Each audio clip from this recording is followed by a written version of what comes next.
20대에는 내가 뭘 원하는지 모르겠고 어디로 가야 할지 너무 막막했다. 세상도 사람도 내게는 너무 어렵게만 느껴졌다. 그런데 운명처럼 다큐멘터리 3일을 거쳐 유키즈 온 더 블럭에 이르기까지 다큐멘터리 일을 하며 길 위에서 수많은 사람들을 만나게 되었다. 그들은 내가 미처 경험하지 못한 인생에 숨어있는 삶의 비밀과 진실들을 털어놓았고, 덕분에 나는 결코 풀 수 없을 거라고 생각한 삶의 해답을 하나둘 찾아 나가기 시작했다. 또 그들에게 배운 단단한 삶의 태도 덕분에 때로는 지치고 때로는 남들의 삶을 부러워하며 흔들릴지라도 주저앉지 않을 수 있었고, 다시 삶의 중심을 잡고 앞으로 나아갈 수 있었다. 내가 그들을 길 위에서 만난 철학자들이라고 부르는 이유다. 안녕하세요. 따뜻한 책 한 잔입니다. 오늘 여러분에게 읽어드릴 책은 참 괜찮은 태도, 지은이 박지현, 발행 메이븐입니다. 어떤 순간에도 사람을 수단으로 대하지 말기를. KBS 다큐멘터리 3일, TVN 유퀴즈 온 더 블럭의 다큐멘터리 디렉터로 일해온 저자가 길 위에서 만난 수많은 사람들에게 배운 삶의 의미와 단단한 인생의 태도들을 정리한 책입니다. 저자는 15년 넘게 카메라를 들고 국내외 곳곳을 누비면서 노숙자부터 대통령까지 안 만나본 사람이 없을 정도로 길 위에서 수많은 사람들을 만났습니다. 그리고 그들의 진솔한 이야기를 들으며 삶의 해답을 찾고 그들에게서 따뜻한 위로와 삶의 지혜를 얻어왔습니다.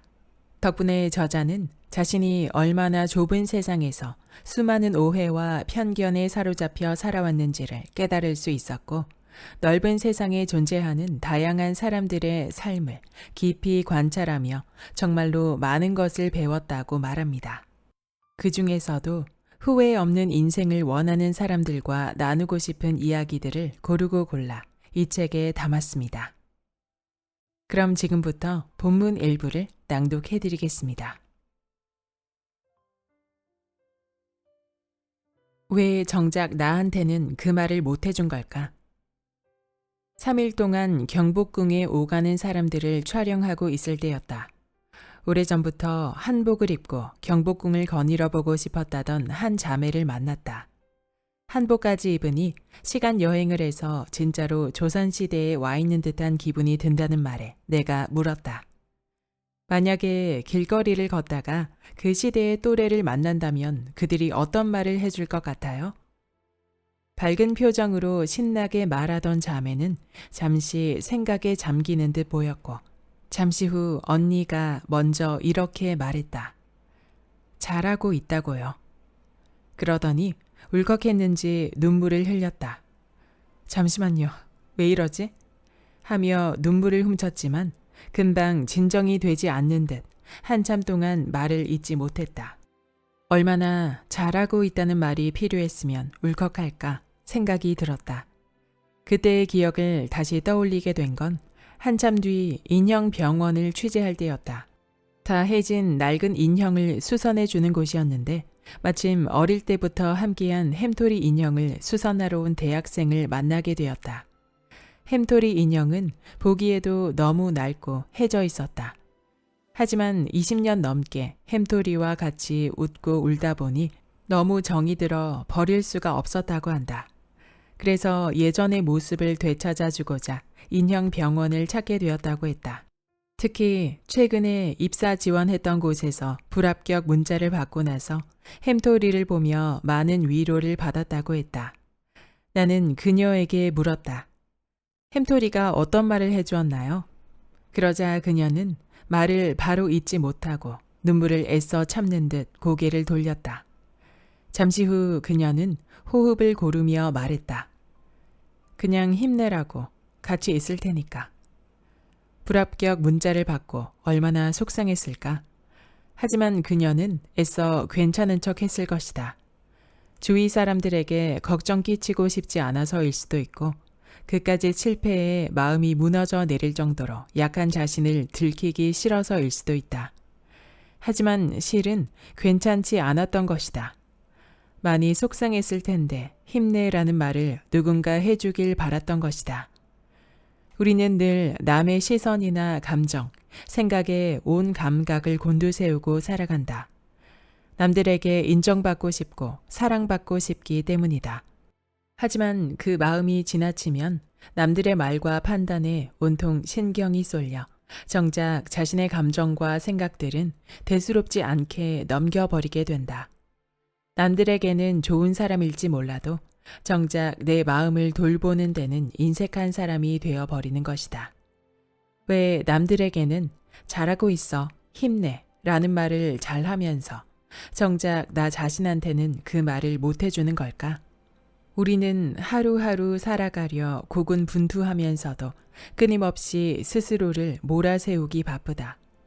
늘 부족하게 느껴지고 채워나가야 하는 것은 많은데 아직도 그대로인 게 못마땅하고 작은 실수 하나에도 며칠을 자책하고 어쩌면 나를 가장 힘들게 하는 사람은 바로 나일 수 있다. 그렇게 나 자신을 몰아세우며 꾹꾹 눌러 담은 감정들과 상처가 골마 터져 나오는 게 바로 울컥하며 쏟아지는 눈물이 아닐까. 내 안에 어린아이가 울고 있다면 달래줘야 한다. 남들에게 좋은 사람이 되려고 애쓰기 전에 나 자신에게 먼저 좋은 사람이 되어야 하는 것이다. 지금 남들에게 가장 듣고 싶은 말을 나 자신에게 해주는 것도 방법이다. 잘하고 있다고, 어떻게든 될 테니까 걱정하지 말라고 스스로에게 말해주는 것이다.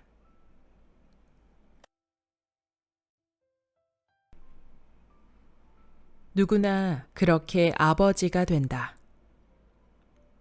조기자비가 시작되는 9월부터 남해 안에 있는 추자도는 그 어느 때보다 분주해진다. 앞으로 3개월 동안 부지런히 조기를 잡아야 1년을 먹고 살 수 있기 때문이다. 그래서 추자도 사람들은 조기를 돈조기라고 부른다. 나는 그 중에서도 섬의 막내 선장 배를 동행 취재하기로 했다. 32살 선장은 섬에서 나고 자랐다. 어릴 때부터 선장인 아버지의 삶을 봐온 그는 다짐했었다. 자신은 배를 타지 않을 거라고, 절대 아버지처럼 살지 않겠노라고.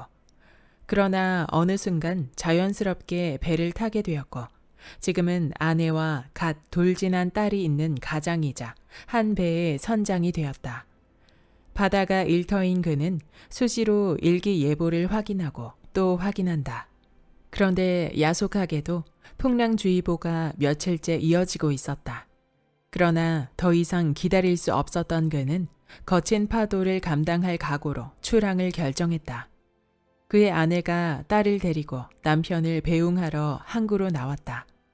추자도 사람들이 출항하는 이에게 절대 하지 않는 말이 있다. 안녕이라는 말.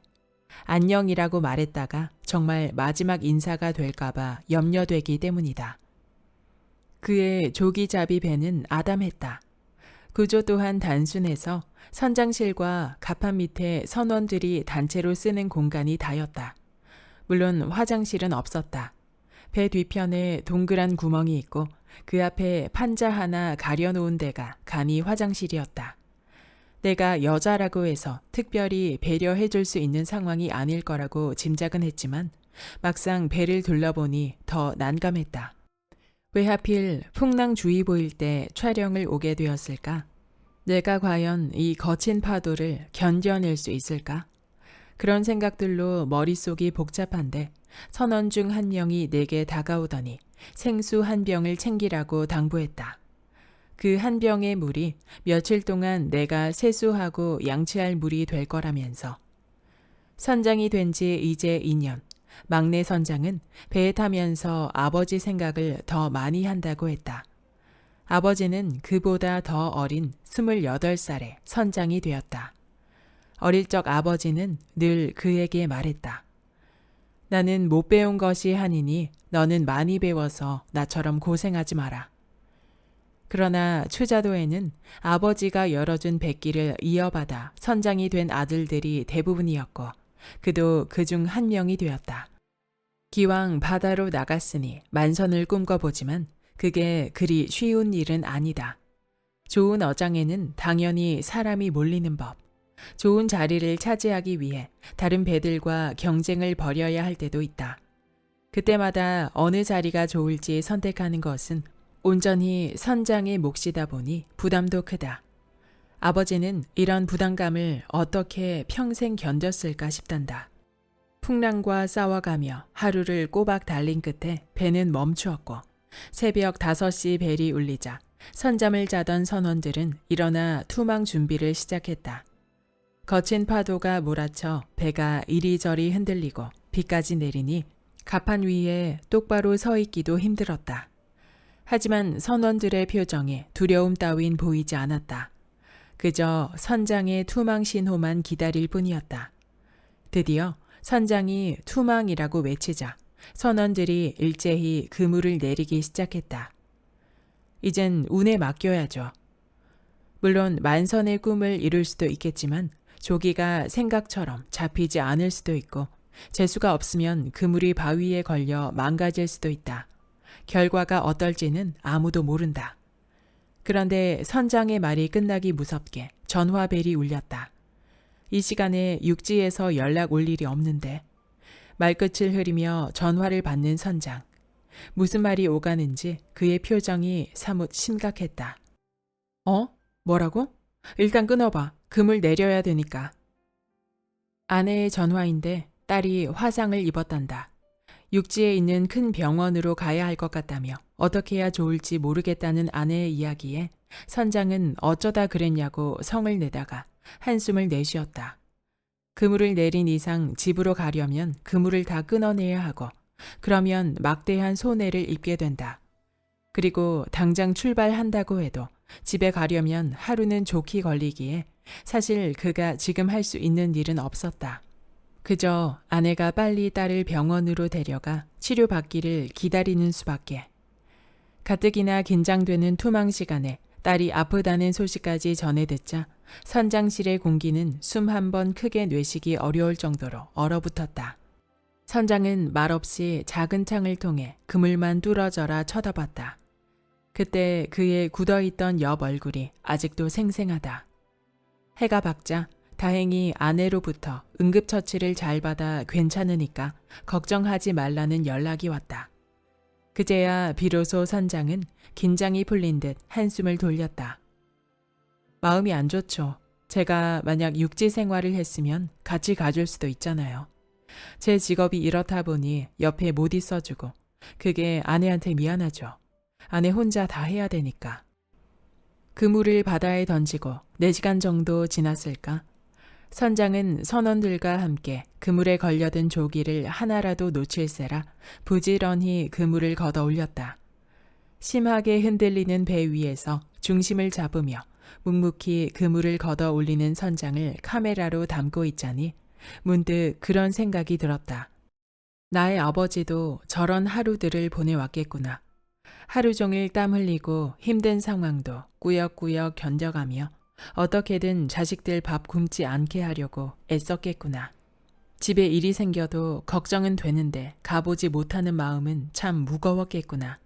그런데 퇴근해 집에 오면 문을 닫고 들어가 버리는 자식들의 뒷모습을 보며 많이 쓸쓸했겠구나. 우리들 아버지의 하루가 저런 모습이었겠구나. 정끝별 시인은 아버지에 대해 이렇게 말했다. 세상을 알기 시작하면서 아버지와 불화했다. 밥벌이를 시작하면서 아버지를 이해했고 밥벌이에 좌절하면서 아버지를 용서했다. 그리고 자식을 낳고 키우면서야 아버지와 화해했다. 나는 밥벌이를 시작하기 전에 아버지를 잃었다. 이제야 아버지를 이해하고 가장의 고독과 무게를 헤아릴 수 있을 것 같은데 그 마음을 전할 시간이 나에게는 주어지지 않았다. 아버지가 지친 표정으로 퇴근할 때면 왜 유독 뭔가를 사왔는지 아버지 손에 들린 봉지를 보고 신나하는 나의 모습이 아버지에게 어떤 힘이 됐을지 이제 알 것 같은데 정작 아버지가 내 곁에 없다는 사실이 슬플 때가 있다. 오늘 밤이 그렇다.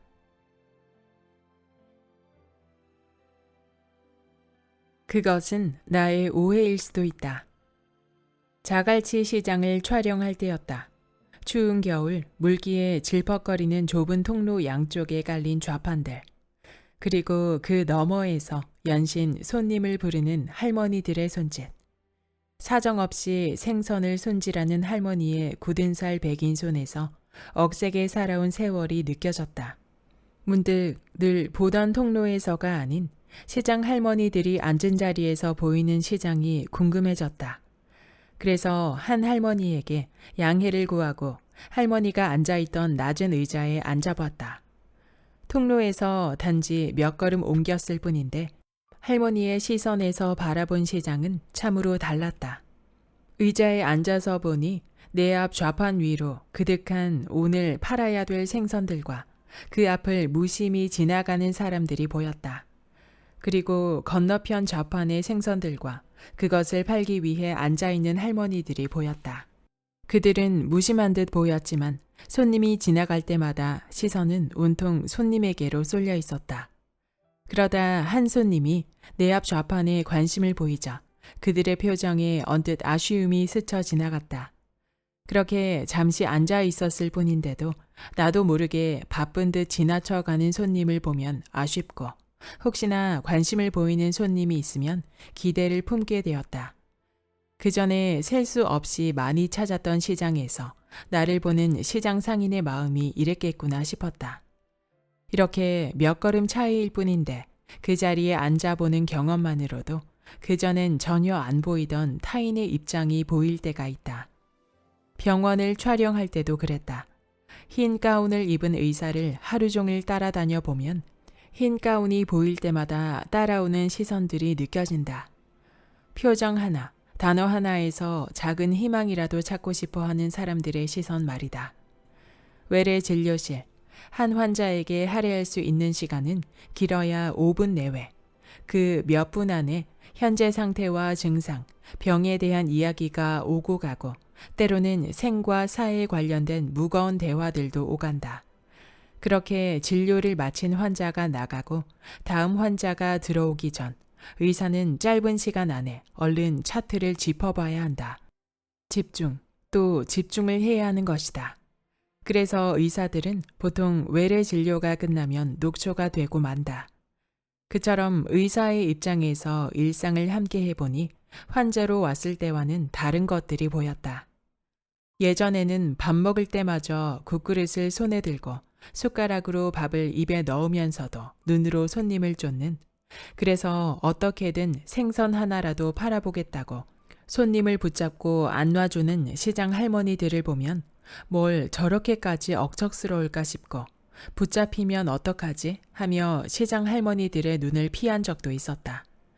하지만 막상 그 자리에 앉아보니 나 또한 손님 한 명 한 명이 그렇게 간절해졌다. 그래서일까? 그 이후로 시장에서 억척스러운 할머니한테 붙들려 거의 생선을 강매당하다시피 한 적이 가끔 있었는데 그리 기분이 나쁘지 않았다. 안 살 것을 사거나 너무 많이 사면 조금 곤란하긴 했지만 매일 그런 것도 아닌데 하면서 웃어넘길 여유도 가지게 되었다. 의사를 볼 때도 마찬가지다. 예전에는 불안한 마음에 거듭 질문을 하는 환자의 말을 단호하게 끊고 다음 환자 차트를 보는 의사가 냉정하게만 보였었다. 하지만 그렇게 하지 않으면 줄지어 기다리는 환자들을 다 볼 수 없는 의사의 입장이 되어 보니 때론 냉정함이 다수를 위한 현명한 태도일 수 있다는 것을 알게 되었다. 그러자 빠른 속도로 진료를 마치던 의사에게 품었던 서운함이 나의 오해에서 비롯됐을 수 있겠다는 생각이 들었다. 하지만 매번 그렇게 상대의 사정에 대해 알 수는 없다. 상대가 어떤 하루를 보냈는지 모른 채 그저 내 앞에서 보이는 행동과 말 등으로 판단할 수밖에 없는 것이다. 그래서 가끔은 상대의 진심을 오해하기도 하고 나의 진심 또한 상대에게 닿지 않기도 한다. 그런데 다큐멘터리 일을 하며 내가 미처 몰랐던 사람들의 입장이 되어 그의 시선을 따라가 보니 생각보다 내가 많은 오해를 하고 있음을 깨닫게 되었다. 그리고 그렇게 사람들의 속내를 알게 되자 화가 나거나 서운하거나 억울한 일들이 훨씬 줄어들었다. 얼마 전 방영된 나의 해방일지라는 드라마에 이런 장면이 나온다. 주인공 염창희가 이기적인 직장 선배 때문에 극도의 분노를 느꼈던 날, 가뜩이나 화가 나서 죽겠는데 돈을 찾으러 간 ATM 기기 부스에 사람들이 한가득이다. 무더위에 땀은 비 오듯 흐르는데 줄이 좀처럼 줄어들 기미가 보이지 않자 그는 생각한다. 한 놈만 걸려봐라. 아니나 다를까 자신의 차례가 되었는데 어떤 아저씨가 다급한 목소리로 곧 타야 될 버스가 오는데 먼저 돈을 뽑으면 안 되겠느냐고 한다. 그는 성질이 폭발하려 했지만 치밀어 오르는 분노를 꾹 누르며 양보를 한다. 그런데 잠시 뒤 씩씩거리며 현금 지급기 앞에 섰을 때 우연히 앞 아저씨의 사라지지 않은 통장 상태를 보게 된다. 아저씨가 통장 잔액이 부족해 5만 원도 인출하지 못했다는 사실을 알게 된 그는 생각했다. 양보하길 잘했다고. 아저씨가 돈도 찾지 못했는데 버스마저 놓쳤으면 어쩔 뻔했느냐고.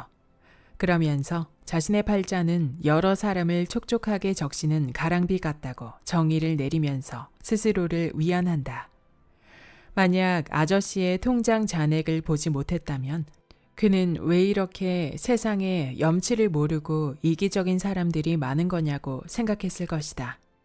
하지만 우연히 알게 된 통장 잔액의 진실을 통해 그 일은 사정이 딱한 사람에게 선의를 베푼 좋은 기억으로 남게 되었다. 그러니 도대체 이해를 할 수 없는 사람들 때문에 화가 날 때 그에게 내가 모를 사정이 있을지도 모른다는 생각을 해보면 어떨까? 생각보다 많은 것들이 나의 오해나 착각일 수 있다.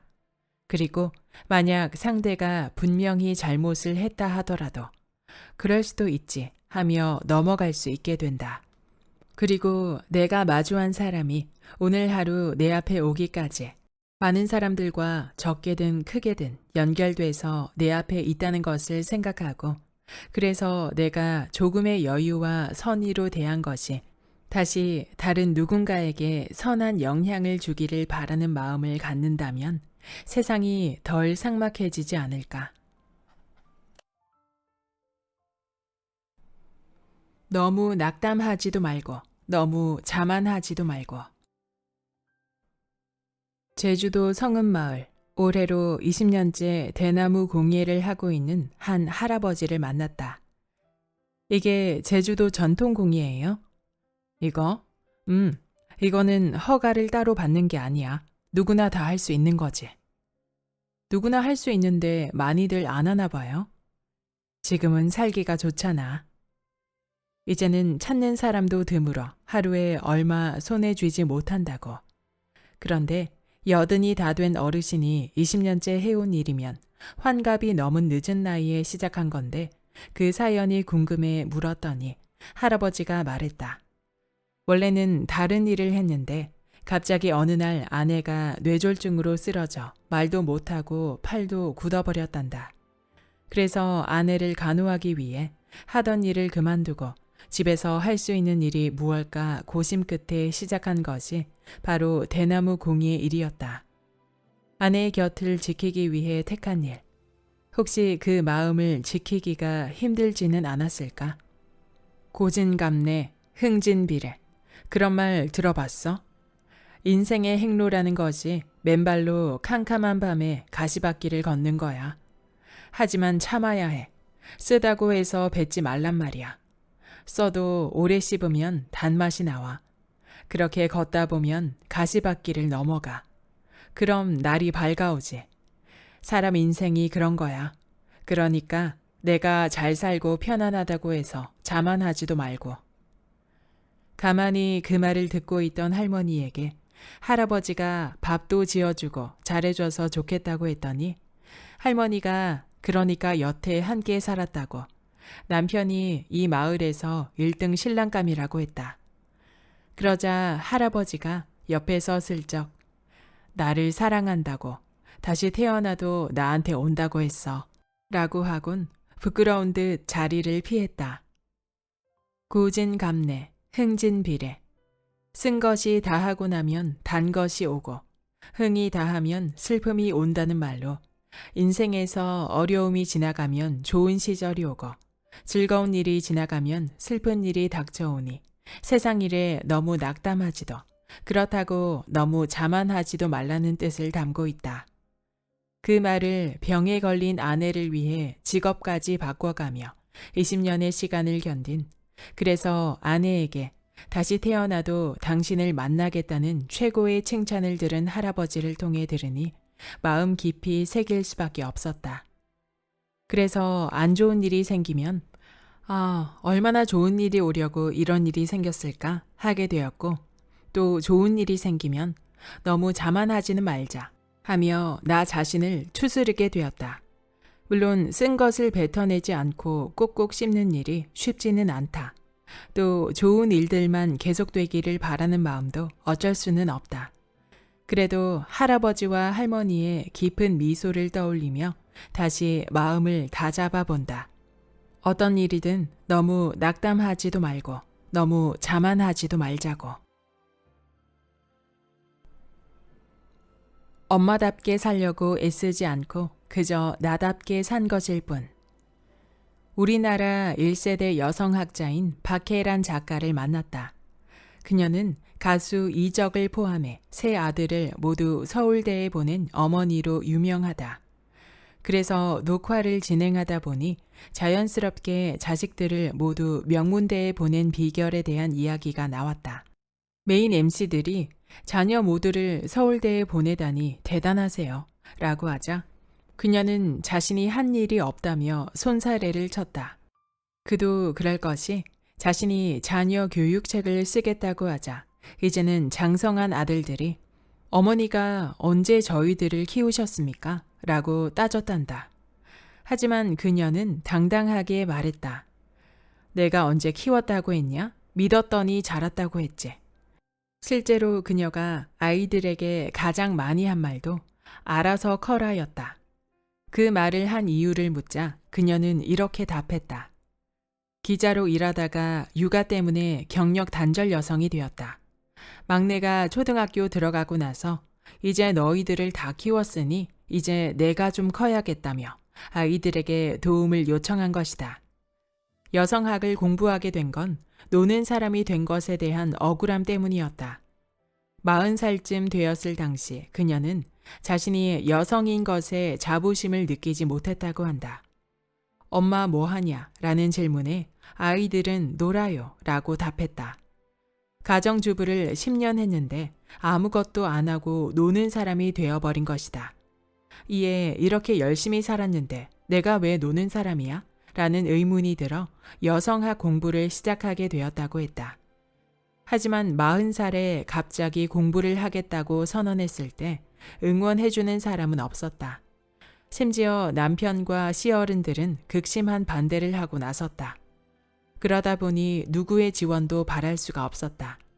그녀는 주어진 시간을 힘들게 쪼개가면서 집안일과 공부를 병행해야만 했다. 이적은 어린 시절 어머니의 하루하루가 자신이 보기에도 참 외로워 보였다고 했다. 혹시나 그런 어머니에 대해 섭섭함은 없었을까? 초등학교 때 비가 갑자기 오는 날이면 다른 친구들 어머니는 우산을 들고 교문 앞에 서 있었던 반면 자신의 어머니는 한 번도 안 왔지만 서운한 적은 없었다고 했다. 오히려 어차피 젖은 거 자신처럼 부모님이 안 와서 우산이 없는 아이들과 함께 물놀이를 하고 놀았다고. 그때 깨달은 건 한 번 젖고 나면 더 나빠질 건 없더라는 것. 박혜란 작가에게 왜 우산을 들고 마중 나가지 않았냐고 묻자 그녀는 아파트 안에 있는 학교라서 거리가 짧았다. 친구 우산을 같이 쓰자고 하면 되는데 그게 자존심이 상하고 싫으면 짧은 거리니까 집에 뛰어와서 샤워하면 되는 것이라고 말했다. 아이가 부침성이 좋다면 알아서 친구 우산을 빌려 쓸 테고 그게 아니라면 조금 비를 맞는 것쯤은 그리 큰 일이 아니라는 것이다. 자신의 인생은 스스로 꾸리는 것. 그래서 이적이 어릴 때 엄마 나 공부 잘하면 뭐 해줄 거야? 라고 물었을 때 그녀는 공부 잘하면 네가 좋은 거지 내가 좋니? 라고 오히려 반문했고 덕분에 그는 엄마만 믿었다가는 안 되겠다는 생각이 들어 공부를 하게 되었다고 한다. 어쩌면 아들들은 자신의 삶을 스스로 계획하고 살아간다는 것이 어떤 것인지, 그를 위해서 무엇을 포기하고 무엇을 책임져야 하는지를 어머니를 보며 배우지 않았을까? 그 배움이야말로 인생을 살아가는 데 있어 가장 중요한 자산이 되지 않았을까? 박혜란 작가는 말했다. 좋은 부모가 되려고 노력하기보다 자신이 행복하면 되는 거라고. 전업주부의 삶이 편하다면 그렇게, 일하는 게 좋다면 일을 하면서 행복한 모습을 보여준다면 아이는 저절로 잘 자라게 될 것이라고. 그리고 나는 맘먹었다. 나답게 늙기로 라는 책에서 이렇게 고백했다. 내 아이들을 키울 때도 그랬다. 세상이 말하는 좋은 엄마 노릇은 여러모로 내 능력을 뛰어넘는 것들이었을 뿐만 아니라 무엇보다도 내 취향에 맞지 않았다. 나는 결국 내가 생각하는 대로의 엄마 노릇을 하기로 했고 그것으로 충분히 행복했다. 아이들에겐 미안한 얘기지만 난 엄마답게 살려고 애쓰지 않고 그저 나답게 살았던 것 뿐이었다. 나는 맘먹었다. 아무리 나이를 먹어도 그냥 나답게 살기로. 그러자 나이 들매 무게가 한결 줄어들었다. 사는 게 그럴 수 없이 가볍게 느껴졌다. 엄마답게 살려고 애쓰지 않고 그저 나답게 산다는 것. 한국 사회에서 그렇게 살기 위해서는 욕먹을 각오가 필요하다.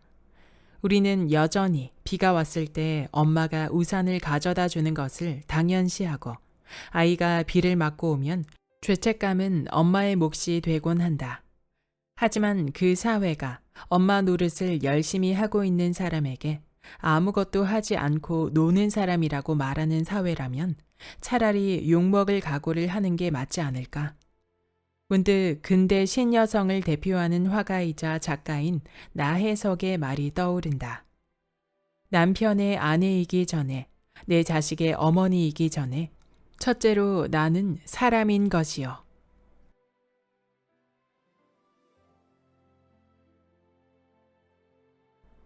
그럼에도 그들이 최선을 다하는 이유. 청년 창업사관학교 304호 앞. 아침부터 예민한 얼굴로 구상 중인 캐릭터를 붙잡고 고민 중인 사람에게 질문을 건넸다. 실패의 두려움에도 불구하고 대표도 아닌 팀원으로 이 사업에 인생을 건 거 후회 없으세요? 네, 전 늘 하고 싶은 일을 하며 살아왔고 결과와 상관없이 최선을 다해요. 한참 동안 얘기가 이어졌고 처음에 질문마저 잊힐 때쯤 그가 말했다. 제 인생이 한 번 크게 바뀌게 된 계기가 있었어요. 제가 25살 되던 해에 부모님 두 분이 모두 돌아가셨어요. 어머니는 급성암으로, 아버지는 뇌졸중으로요. 두 분은 돌아가실 때까지 하고 싶은 거, 원하는 걸 해본 적이 없어요. 자식들을 위해서 일만 하시다 돌아가셨죠. 그 후로 전 제가 하고 싶은 일은 꼭 하며 살고 있어요. 그게 두 분이 남기고 간 메시지 같아서. 근데 왜 자꾸 후회 없냐는 질문을 하세요? 후회할 만한 일이 많으셨어요? 아니요. 제가 만약 성공률이 10%도 안 되는 일에 뛰어들었다면 잘 안 됐을 경우를 떠올리며 두려움에서 벗어날 수 없을 것 같아서요. 저희 어머니 치료비로 3,500만 원이 들었어요. 그때가 마침 IMF가 터졌을 때였고 그 돈이 저희 가족의 전 재산이었죠. 하지만 전부를 걸었는데도 살리지 못했어요. 그런데 지금도 다행이라고 생각하는 건 그때 전부를 걸었다는 것, 최선을 다했다는 거예요. 그래서 지금도 이 캐릭터에 최선을 다하고 있는 거고요. 결과가 어떻든.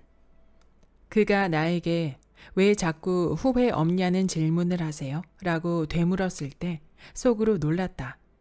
어쩌면 나는 성공이 어느 정도 확보되어야 도전을 했고 그래야 안심하며 최선을 다해왔던 건 아닐까? 10%든 90%든 확률일 뿐 결과를 보장하는 게 아닌데 그런 안일한 선택 때문에 또 다른 기회를 놓쳐버린 건 아닐까? 우리는 절대 결과를 예측할 수 없다. 또 예측할 수 없기에 의미를 갖는 것이 인생이기도 하다. 그렇다면 내가 할 수 있는 일은 그의 말처럼 결과가 어떻든 최선을 다하는 것밖에 없지 않을까? 대전에 있는 한 대장간을 촬영하게 되었다. 4대째 칼을 만들고 있는 집안이라는 얘기를 들으니 사장이 칼에 대해 어떤 감정을 품고 있을지 궁금해졌다. 전만배 사장. 그가 처음 칼을 간 건 14살 때라고 한다. 12월 24일 크리스마스 이브. 아침에 놀러 나가려는데 아버지가 너 칼 좀 갈아봐 라고 했단다. 그렇게 처음 칼을 잡았는데 너무 잘해서 아버지를 깜짝 놀라게 만들었다. 아버지는 그날 이후로 그에게 공부를 그만두고 대장간 일을 하게 했고 그는 1년 만에 칼 가는 전 과정을 체득했다. 뜨거운 가마 앞에서 쇠를 달구며 어린 시절 이야기를 하는 그의 얼굴에 장작불에서 비친 붉은 빛이 아른거렸다. 나는 그에게 물었다. 다른 친구들처럼 학교를 가고 싶으셨을 텐데 하루 종일 칼을 만들어야 되니 힘드셨겠어요. 아니, 나는 이 불빛이 참 좋았어. 칼을 만들면서 이 장작불을 보잖아. 그렇게 아름다울 수가 없어. 한 번도 같은 색이 나오질 않고 시시각각 오묘한 색이 춤을 춰. 그래서 보다 보면 멍하니 빠져들게 돼. 나는 그게 참 좋았어. 그러고 보니 그의 얼굴에 아른거리는 불빛이 춤을 추는 것 같았다. 40년 넘게 봤을 불의 춤이 오늘도 이어지고 있었고 그는 여전히 그 춤에 빠져 있는 것처럼 보였다. 아침 일찍 시작된 작업은 오후 6시가 되자 정확히 멈추었다. 그는 저녁을 먹으러 간다며 대장간 밖에 있는 비닐하우스로 향했다. 그를 따라 비닐하우스 안으로 들어가니 별천지가 따로 없었다. 그가 아내를 위해 만든 큰 어항이 있었고 식물들이 가득했다. 그리고 사람 좋아하는 부부에게 맞춤형인 큰 식당이나 있을 법한 식탁과 음식을 만들어 먹을 수 있는 부엌, 게다가 흥을 돋우는 노래방 기계와 조명까지 완비되어 있었다. 그의 퇴근 시간에 맞춰 아내는 기가 막힌 저녁상을 준비하고 있었다. 그렇게 하루의 일과를 마치고 좋아하는 공간에서 사랑하는 이와 남은 저녁 시간을 보내는 모습을 보니 궁금했다.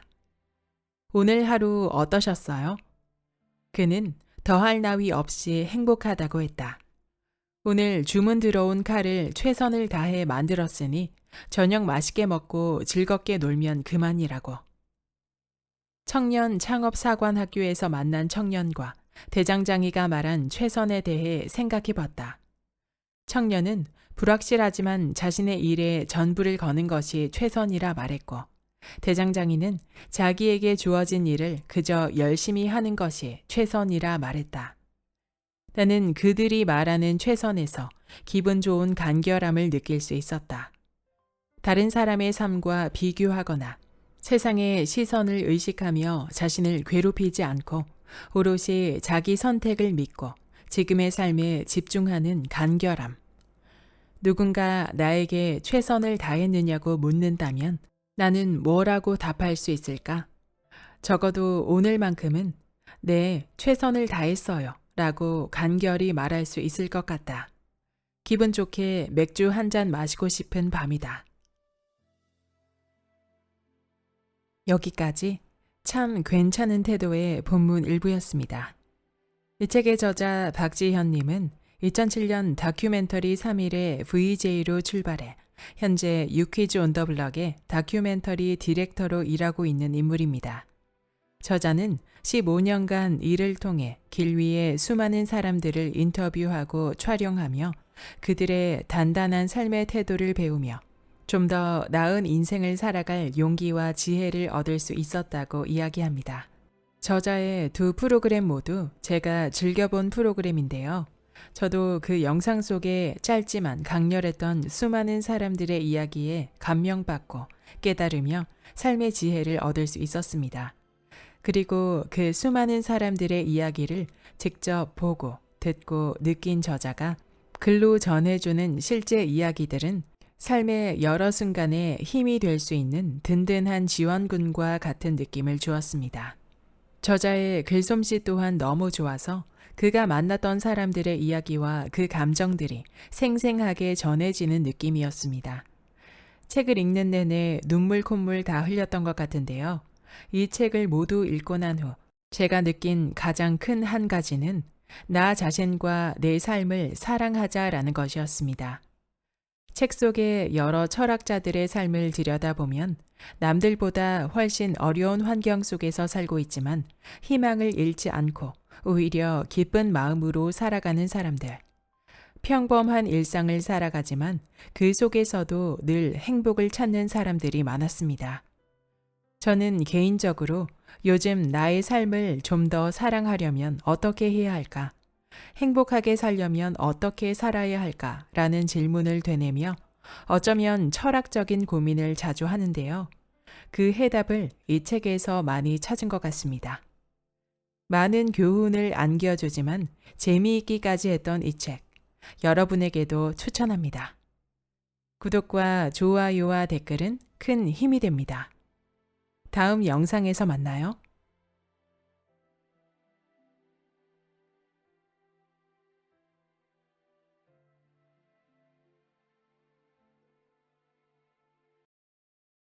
왜 정작 나한테는 그 말을 못 해준 걸까? 3일 동안 경복궁에 오가는 사람들을 촬영하고 있을 때였다. 오래전부터 한복을 입고 경복궁을 거닐어 보고 싶었다던 한 자매를 만났다. 한복까지 입으니 시간 여행을 해서 진짜로 조선시대에 와 있는 듯한 기분이 든다는 말에 내가 물었다. 만약에 길거리를 걷다가 그 시대의 또래를 만난다면 그들이 어떤 말을 해줄 것 같아요? 밝은 표정으로 신나게 말하던 자매는 잠시 생각에 잠기는 듯 보였고 잠시 후 언니가 먼저 이렇게 말했다. 잘하고 있다고요. 그러더니 울컥했는지 눈물을 흘렸다. 잠시만요. 왜 이러지? 하며 눈물을 훔쳤지만 금방 진정이 되지 않는 듯 한참 동안 말을 잇지 못했다. 얼마나 잘하고 있다는 말이 필요했으면 울컥할까 생각이 들었다. 그때의 기억을 다시 떠올리게 된 건 한참 뒤 인형 병원을 취재할 때였다. 다 해진 낡은 인형을 수선해 주는 곳이었는데 마침 어릴 때부터 함께한 햄토리 인형을 수선하러 온 대학생을 만나게 되었다. 햄토리 인형은 보기에도 너무 낡고 해져 있었다. 하지만 20년 넘게 햄토리와 같이 웃고 울다 보니 너무 정이 들어 버릴 수가 없었다고 한다. 그래서 예전의 모습을 되찾아주고자 인형 병원을 찾게 되었다고 했다. 특히 최근에 입사 지원했던 곳에서 불합격 문자를 받고 나서 햄토리를 보며 많은 위로를 받았다고 했다. 나는 그녀에게 물었다. 햄토리가 어떤 말을 해주었나요? 그러자 그녀는 말을 바로 잇지 못하고 눈물을 애써 참는 듯 고개를 돌렸다. 잠시 후 그녀는 호흡을 고르며 말했다. 그냥 힘내라고 같이 있을 테니까. 불합격 문자를 받고 얼마나 속상했을까? 하지만 그녀는 애써 괜찮은 척 했을 것이다. 주위 사람들에게 걱정 끼치고 싶지 않아서일 수도 있고 그까지 실패에 마음이 무너져 내릴 정도로 약한 자신을 들키기 싫어서일 수도 있다. 하지만 실은 괜찮지 않았던 것이다. 많이 속상했을 텐데 힘내라는 말을 누군가 해주길 바랐던 것이다. 우리는 늘 남의 시선이나 감정, 생각에 온 감각을 곤두세우고 살아간다. 남들에게 인정받고 싶고 사랑받고 싶기 때문이다. 하지만 그 마음이 지나치면 남들의 말과 판단에 온통 신경이 쏠려 정작 자신의 감정과 생각들은 대수롭지 않게 넘겨버리게 된다. 남들에게는 좋은 사람일지 몰라도 정작 내 마음을 돌보는 데는 인색한 사람이 되어버리는 것이다. 왜 남들에게는 잘하고 있어, 힘내 라는 말을 잘하면서 정작 나 자신한테는 그 말을 못해주는 걸까? 우리는 하루하루 살아가려 고군분투하면서도 끊임없이 스스로를 몰아세우기 바쁘다. 늘 부족하게 느껴지고 채워나가야 하는 것은 많은데 아직도 그대로인 게 못마땅하고 작은 실수 하나에도 며칠을 자책하고 어쩌면 나를 가장 힘들게 하는 사람은 바로 나일 수 있다. 그렇게 나 자신을 몰아세우며 꾹꾹 눌러 담은 감정들과 상처가 골마 터져 나오는 게 바로 울컥하며 쏟아지는 눈물이 아닐까. 내 안에 어린아이가 울고 있다면 달래줘야 한다. 남들에게 좋은 사람이 되려고 애쓰기 전에 나 자신에게 먼저 좋은 사람이 되어야 하는 것이다. 지금 남들에게 가장 듣고 싶은 말을 나 자신에게 해주는 것도 방법이다. 잘하고 있다고, 어떻게든 될 테니까 걱정하지 말라고 스스로에게 말해주는 것이다.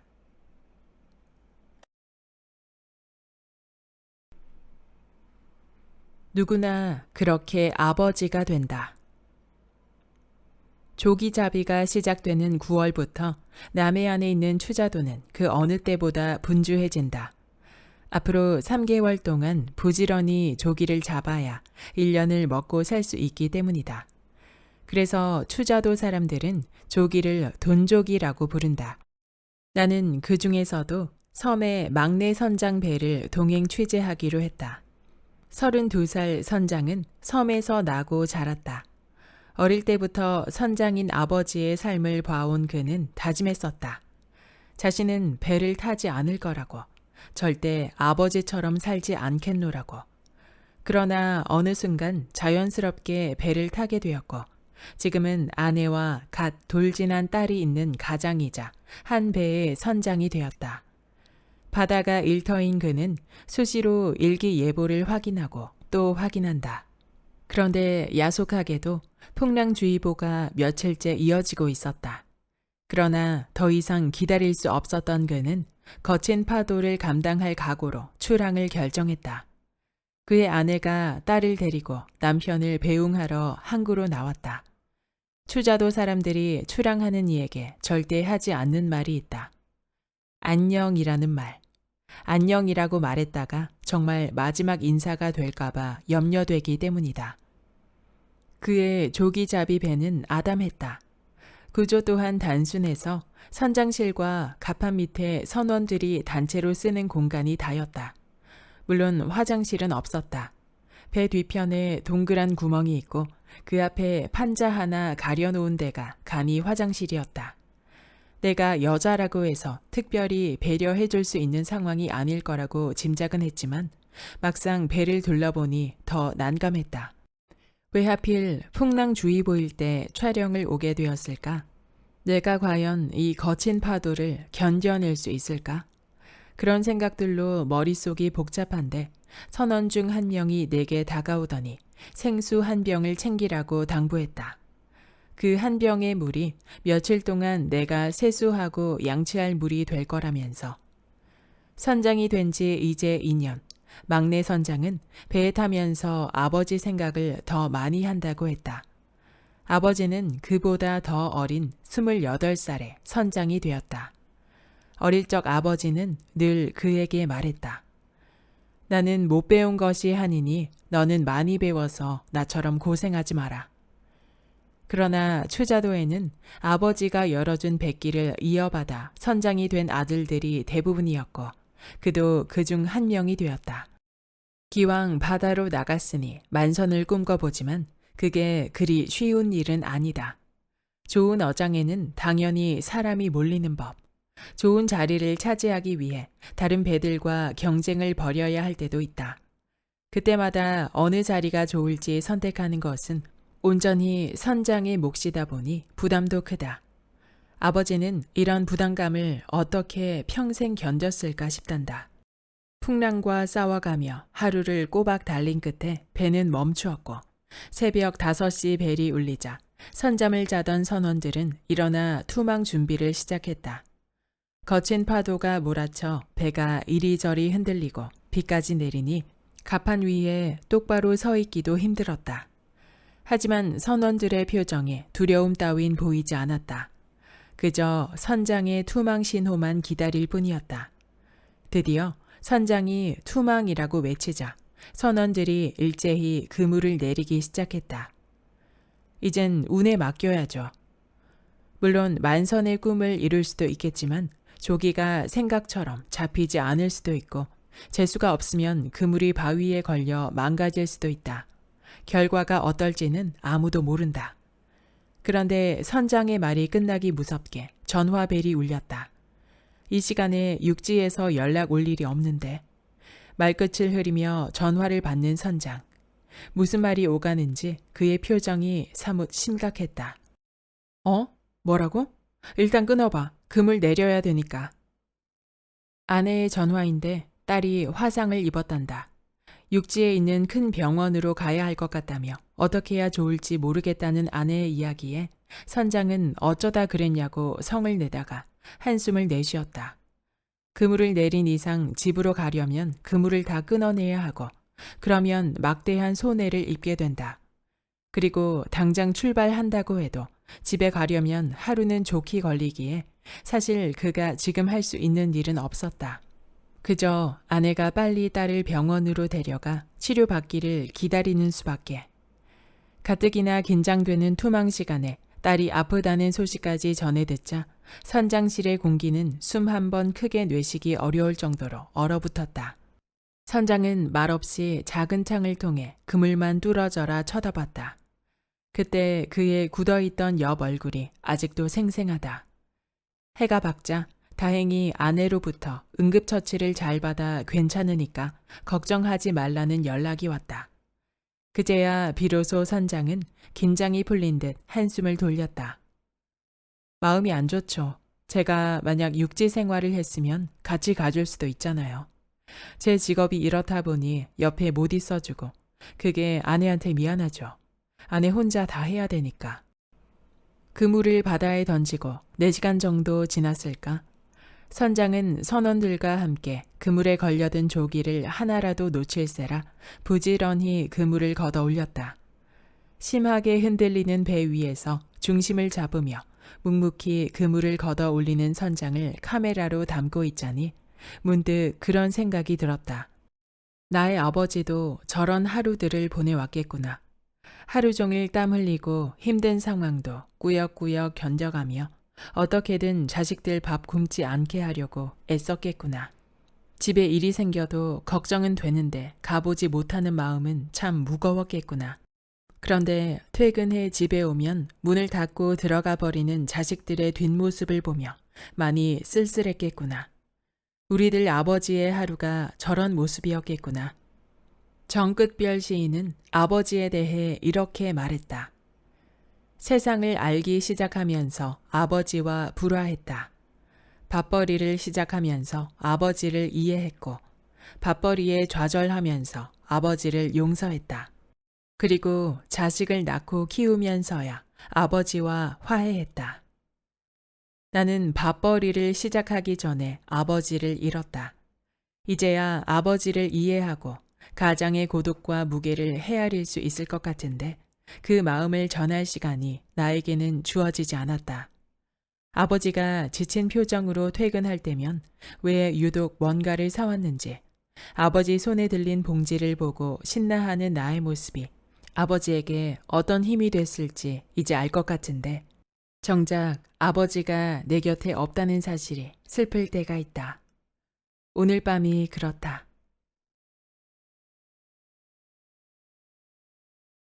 그것은 나의 오해일 수도 있다. 자갈치 시장을 촬영할 때였다. 추운 겨울 물기에 질퍽거리는 좁은 통로 양쪽에 깔린 좌판들. 그리고 그 너머에서 연신 손님을 부르는 할머니들의 손짓.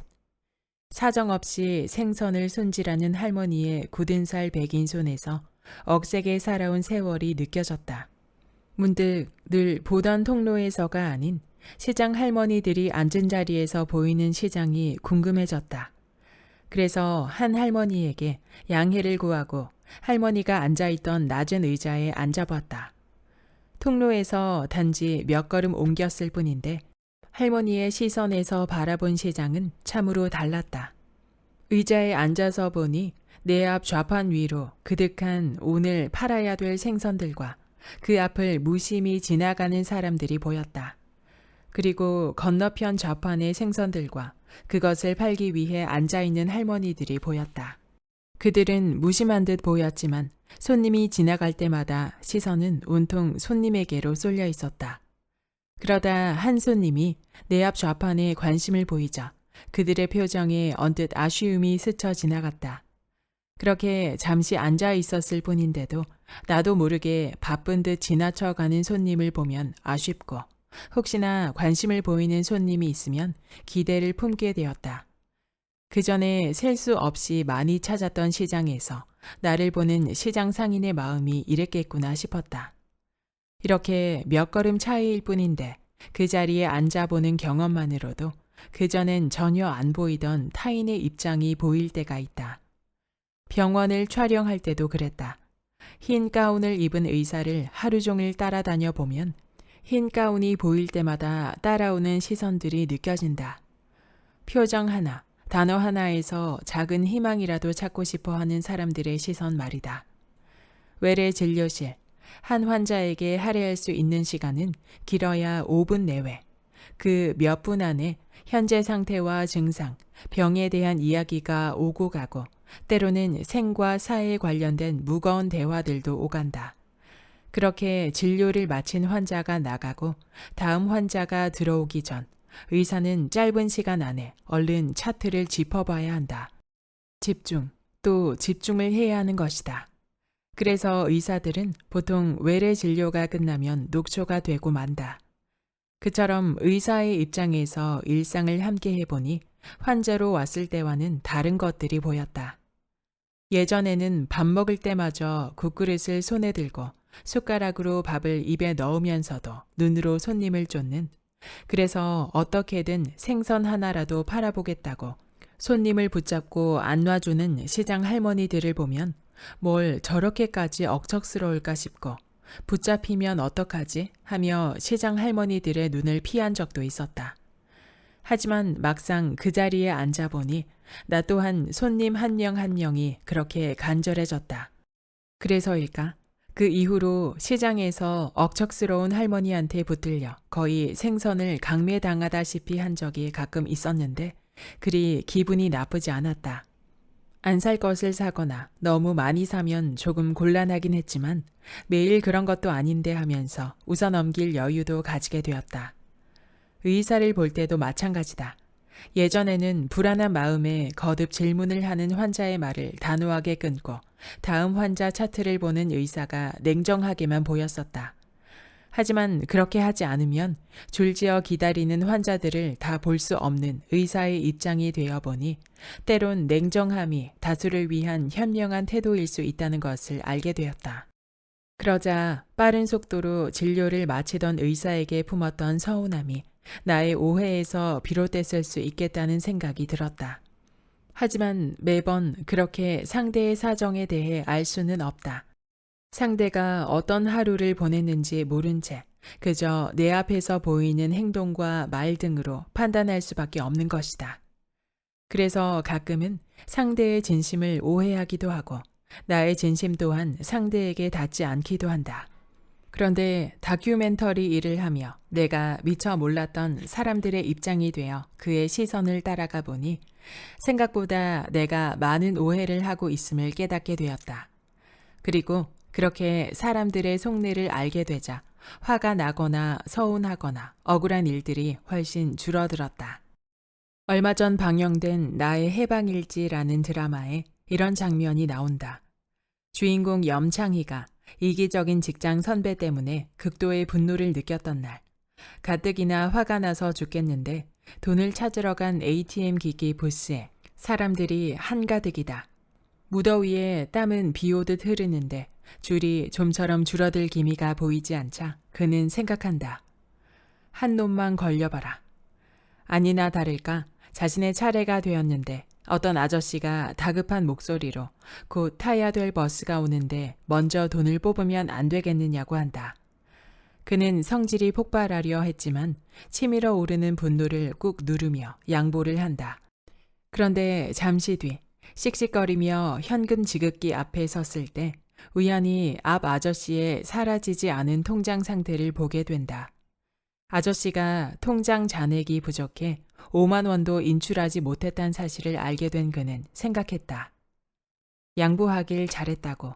아저씨가 돈도 찾지 못했는데 버스마저 놓쳤으면 어쩔 뻔했느냐고. 그러면서 자신의 팔자는 여러 사람을 촉촉하게 적시는 가랑비 같다고 정의를 내리면서 스스로를 위안한다. 만약 아저씨의 통장 잔액을 보지 못했다면 그는 왜 이렇게 세상에 염치를 모르고 이기적인 사람들이 많은 거냐고 생각했을 것이다. 하지만 우연히 알게 된 통장 잔액의 진실을 통해 그 일은 사정이 딱한 사람에게 선의를 베푼 좋은 기억으로 남게 되었다. 그러니 도대체 이해를 할 수 없는 사람들 때문에 화가 날 때 그에게 내가 모를 사정이 있을지도 모른다는 생각을 해보면 어떨까? 생각보다 많은 것들이 나의 오해나 착각일 수 있다. 그리고 만약 상대가 분명히 잘못을 했다 하더라도 그럴 수도 있지 하며 넘어갈 수 있게 된다.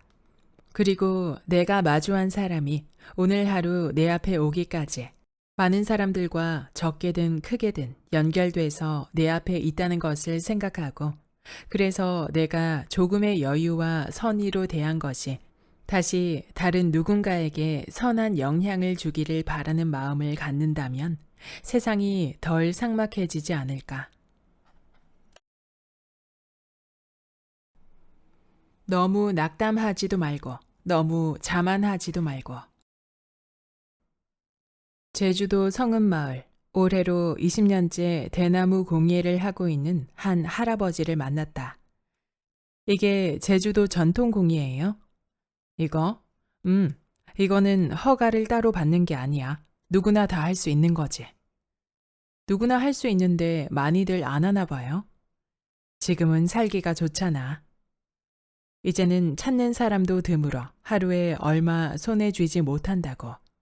그런데 여든이 다 된 어르신이 20년째 해온 일이면 환갑이 넘은 늦은 나이에 시작한 건데 그 사연이 궁금해 물었더니 할아버지가 말했다. 원래는 다른 일을 했는데 갑자기 어느 날 아내가 뇌졸중으로 쓰러져 말도 못하고 팔도 굳어버렸단다. 그래서 아내를 간호하기 위해 하던 일을 그만두고 집에서 할 수 있는 일이 무엇일까 고심 끝에 시작한 것이 바로 대나무 공예의 일이었다. 아내의 곁을 지키기 위해 택한 일. 혹시 그 마음을 지키기가 힘들지는 않았을까? 고진감래, 흥진비례. 그런 말 들어봤어? 인생의 행로라는 것이 맨발로 캄캄한 밤에 가시밭길을 걷는 거야. 하지만 참아야 해. 쓰다고 해서 뱉지 말란 말이야. 써도 오래 씹으면 단맛이 나와. 그렇게 걷다 보면 가시밭길을 넘어가. 그럼 날이 밝아오지. 사람 인생이 그런 거야. 그러니까 내가 잘 살고 편안하다고 해서 자만하지도 말고. 가만히 그 말을 듣고 있던 할머니에게 할아버지가 밥도 지어주고 잘해줘서 좋겠다고 했더니 할머니가 그러니까 여태 함께 살았다고 남편이 이 마을에서 1등 신랑감이라고 했다. 그러자 할아버지가 옆에서 슬쩍 나를 사랑한다고 다시 태어나도 나한테 온다고 했어 라고 하곤 부끄러운 듯 자리를 피했다. 고진감래, 흥진비례. 쓴 것이 다하고 나면 단 것이 오고 흥이 다하면 슬픔이 온다는 말로 인생에서 어려움이 지나가면 좋은 시절이 오고 즐거운 일이 지나가면 슬픈 일이 닥쳐오니 세상 일에 너무 낙담하지도 그렇다고 너무 자만하지도 말라는 뜻을 담고 있다. 그 말을 병에 걸린 아내를 위해 직업까지 바꿔가며 20년의 시간을 견딘 그래서 아내에게 다시 태어나도 당신을 만나겠다는 최고의 칭찬을 들은 할아버지를 통해 들으니 마음 깊이 새길 수밖에 없었다. 그래서 안 좋은 일이 생기면 얼마나 좋은 일이 오려고 이런 일이 생겼을까 하게 되었고 또 좋은 일이 생기면 너무 자만하지는 말자 하며 나 자신을 추스르게 되었다.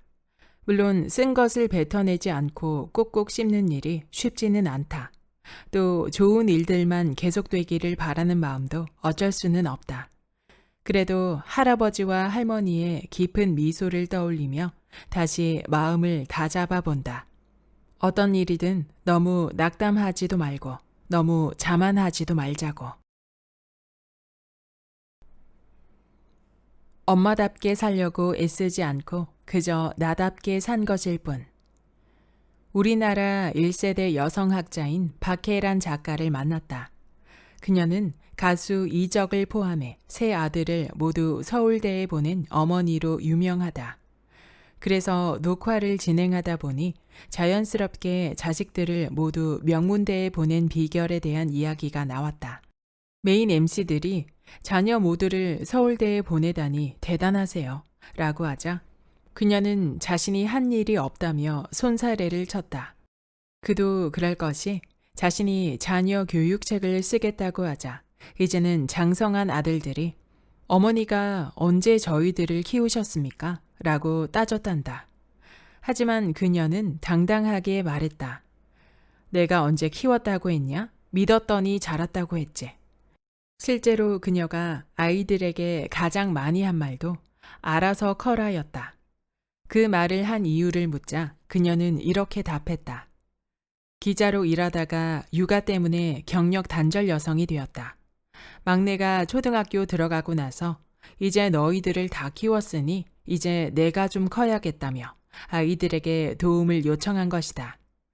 여성학을 공부하게 된 건 노는 사람이 된 것에 대한 억울함 때문이었다. 40살쯤 되었을 당시 그녀는 자신이 여성인 것에 자부심을 느끼지 못했다고 한다. 엄마 뭐 하냐? 라는 질문에 아이들은 놀아요 라고 답했다. 가정주부를 10년 했는데 아무것도 안 하고 노는 사람이 되어버린 것이다. 이에 이렇게 열심히 살았는데 내가 왜 노는 사람이야? 라는 의문이 들어 여성학 공부를 시작하게 되었다고 했다. 하지만 40살에 갑자기 공부를 하겠다고 선언했을 때 응원해주는 사람은 없었다. 심지어 남편과 시어른들은 극심한 반대를 하고 나섰다. 그러다 보니 누구의 지원도 바랄 수가 없었다. 그녀는 주어진 시간을 힘들게 쪼개가면서 집안일과 공부를 병행해야만 했다. 이적은 어린 시절 어머니의 하루하루가 자신이 보기에도 참 외로워 보였다고 했다. 혹시나 그런 어머니에 대해 섭섭함은 없었을까? 초등학교 때 비가 갑자기 오는 날이면 다른 친구들 어머니는 우산을 들고 교문 앞에 서 있었던 반면 자신의 어머니는 한 번도 안 왔지만 서운한 적은 없었다고 했다. 오히려 어차피 젖은 거 자신처럼 부모님이 안 와서 우산이 없는 아이들과 함께 물놀이를 하고 놀았다고. 그때 깨달은 건 한 번 젖고 나면 더 나빠질 건 없더라는 것. 박혜란 작가에게 왜 우산을 들고 마중 나가지 않았냐고 묻자 그녀는 아파트 안에 있는 학교라서 거리가 짧았다. 친구 우산을 같이 쓰자고 하면 되는데 그게 자존심이 상하고 싫으면 짧은 거리니까 집에 뛰어와서 샤워하면 되는 것이라고 말했다. 아이가 부침성이 좋다면 알아서 친구 우산을 빌려 쓸 테고 그게 아니라면 조금 비를 맞는 것쯤은 그리 큰 일이 아니라는 것이다. 자신의 인생은 스스로 꾸리는 것. 그래서 이적이 어릴 때 엄마 나 공부 잘하면 뭐 해줄 거야? 라고 물었을 때 그녀는 공부 잘하면 네가 좋은 거지 내가 좋니? 라고 오히려 반문했고 덕분에 그는 엄마만 믿었다가는 안 되겠다는 생각이 들어 공부를 하게 되었다고 한다. 어쩌면 아들들은 자신의 삶을 스스로 계획하고 살아간다는 것이 어떤 것인지 그를 위해서 무엇을 포기하고 무엇을 책임져야 하는지를 어머니를 보며 배우지 않았을까? 그 배움이야말로 인생을 살아가는 데 있어 가장 중요한 자산이 되지 않았을까? 박혜란 작가는 말했다. 좋은 부모가 되려고 노력하기보다 자신이 행복하면 되는 거라고. 전업주부의 삶이 편하다면 그렇게, 일하는 게 좋다면 일을 하면서 행복한 모습을 보여준다면 아이는 저절로 잘 자라게 될 것이라고. 그리고 나는 맘먹었다. 나답게 늙기로 라는 책에서 이렇게 고백했다. 내 아이들을 키울 때도 그랬다. 세상이 말하는 좋은 엄마 노릇은 여러모로 내 능력을 뛰어넘는 것들이었을 뿐만 아니라 무엇보다도 내 취향에 맞지 않았다. 나는 결국 내가 생각하는 대로의 엄마 노릇을 하기로 했고, 그것으로 충분히 행복했다. 아이들에겐 미안한 얘기지만 난 엄마답게 살려고 애쓰지 않고 그저 나답게 살았던 것 뿐이었다. 나는 맘먹었다. 아무리 나이를 먹어도 그냥 나답게 살기로. 그러자 나이 들매 무게가 한결 줄어들었다. 사는 게 그럴 수 없이 가볍게 느껴졌다. 엄마답게 살려고 애쓰지 않고 그저 나답게 산다는 것. 한국 사회에서 그렇게 살기 위해서는 욕먹을 각오가 필요하다. 우리는 여전히 비가 왔을 때 엄마가 우산을 가져다 주는 것을 당연시하고 아이가 비를 맞고 오면 죄책감은 엄마의 몫이 되곤 한다. 하지만 그 사회가 엄마 노릇을 열심히 하고 있는 사람에게 아무것도 하지 않고 노는 사람이라고 말하는 사회라면 차라리 욕먹을 각오를 하는 게 맞지 않을까? 문득 근대 신여성을 대표하는 화가이자 작가인 나혜석의 말이 떠오른다. 남편의 아내이기 전에, 내 자식의 어머니이기 전에, 첫째로 나는 사람인 것이요.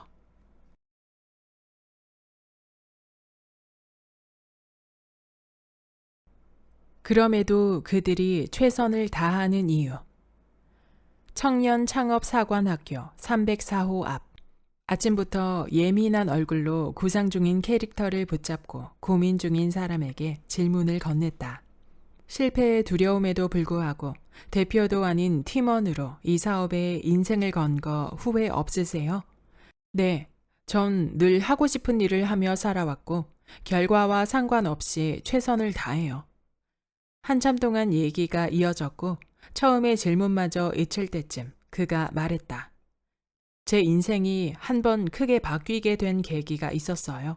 제가 25살 되던 해에 부모님 두 분이 모두 돌아가셨어요. 어머니는 급성암으로, 아버지는 뇌졸중으로요. 두 분은 돌아가실 때까지 하고 싶은 거, 원하는 걸 해본 적이 없어요. 자식들을 위해서 일만 하시다 돌아가셨죠. 그 후로 전 제가 하고 싶은 일은 꼭 하며 살고 있어요. 그게 두 분이 남기고 간 메시지 같아서. 근데 왜 자꾸 후회 없냐는 질문을 하세요? 후회할 만한 일이 많으셨어요? 아니요. 제가 만약 성공률이 10%도 안 되는 일에 뛰어들었다면 잘 안 됐을 경우를 떠올리며 두려움에서 벗어날 수 없을 것 같아서요. 저희 어머니 치료비로 3,500만 원이 들었어요. 그때가 마침 IMF가 터졌을 때였고 그 돈이 저희 가족의 전 재산이었죠. 하지만 전부를 걸었는데도 살리지 못했어요. 그런데 지금도 다행이라고 생각하는 건 그때 전부를 걸었다는 것, 최선을 다했다는 거예요. 그래서 지금도 이 캐릭터에 최선을 다하고 있는 거고요. 결과가 어떻든. 그가 나에게 왜 자꾸 후회 없냐는 질문을 하세요? 라고 되물었을 때 속으로 놀랐다. 어쩌면 나는 성공이 어느 정도 확보되어야 도전을 했고 그래야 안심하며 최선을 다해왔던 건 아닐까? 10%든 90%든 확률일 뿐 결과를 보장하는 게 아닌데 그런 안일한 선택 때문에 또 다른 기회를 놓쳐버린 건 아닐까? 우리는 절대 결과를 예측할 수 없다. 또 예측할 수 없기에 의미를 갖는 것이 인생이기도 하다. 그렇다면 내가 할 수 있는 일은 그의 말처럼 결과가 어떻든 최선을 다하는 것밖에 없지 않을까? 대전에 있는 한 대장간을 촬영하게 되었다. 4대째 칼을 만들고 있는 집안이라는 얘기를 들으니 사장이 칼에 대해 어떤 감정을 품고 있을지 궁금해졌다. 전만배 사장. 그가 처음 칼을 간 건 14살 때라고 한다. 12월 24일 크리스마스 이브. 아침에 놀러 나가려는데 아버지가 너 칼 좀 갈아봐 라고 했단다. 그렇게 처음 칼을 잡았는데 너무 잘해서 아버지를 깜짝 놀라게 만들었다. 아버지는 그날 이후로 그에게 공부를 그만두고 대장간 일을 하게 했고 그는 1년 만에 칼 가는 전 과정을 체득했다. 뜨거운 가마 앞에서 쇠를 달구며 어린 시절 이야기를 하는 그의 얼굴에 장작불에서 비친 붉은 빛이 아른거렸다. 나는 그에게 물었다. 다른 친구들처럼 학교를 가고 싶으셨을 텐데 하루 종일 칼을 만들어야 되니 힘드셨겠어요. 아니, 나는 이 불빛이 참 좋았어. 칼을 만들면서 이 장작불을 보잖아. 그렇게 아름다울 수가 없어. 한 번도 같은 색이 나오질 않고 시시각각 오묘한 색이 춤을 춰. 그래서 보다 보면 멍하니 빠져들게 돼. 나는 그게 참 좋았어. 그러고 보니 그의 얼굴에 아른거리는 불빛이 춤을 추는 것 같았다. 40년 넘게 봤을 불의 춤이 오늘도 이어지고 있었고 그는 여전히 그 춤에 빠져 있는 것처럼 보였다. 아침 일찍 시작된 작업은 오후 6시가 되자 정확히 멈추었다. 그는 저녁을 먹으러 간다며 대장간 밖에 있는 비닐하우스로 향했다. 그를 따라 비닐하우스 안으로 들어가니 별천지가 따로 없었다. 그가 아내를 위해 만든 큰 어항이 있었고 식물들이 가득했다. 그리고 사람 좋아하는 부부에게 맞춤형인 큰 식당이나 있을 법한 식탁과 음식을 만들어 먹을 수 있는 부엌. 게다가 흥을 돋우는 노래방 기계와 조명까지 완비되어 있었다. 그의 퇴근 시간에 맞춰 아내는 기가 막힌 저녁상을 준비하고 있었다. 그렇게 하루의 일과를 마치고 좋아하는 공간에서 사랑하는 이와 남은 저녁 시간을 보내는 모습을 보니 궁금했다. 오늘 하루 어떠셨어요? 그는 더할 나위 없이 행복하다고 했다. 오늘 주문 들어온 칼을 최선을 다해 만들었으니 저녁 맛있게 먹고 즐겁게 놀면 그만이라고. 청년 창업사관학교에서 만난 청년과 대장장이가 말한 최선에 대해 생각해 봤다. 청년은 불확실하지만 자신의 일에 전부를 거는 것이 최선이라 말했고, 대장장이는 자기에게 주어진 일을 그저 열심히 하는 것이 최선이라 말했다. 나는 그들이 말하는 최선에서 기분 좋은 간결함을 느낄 수 있었다.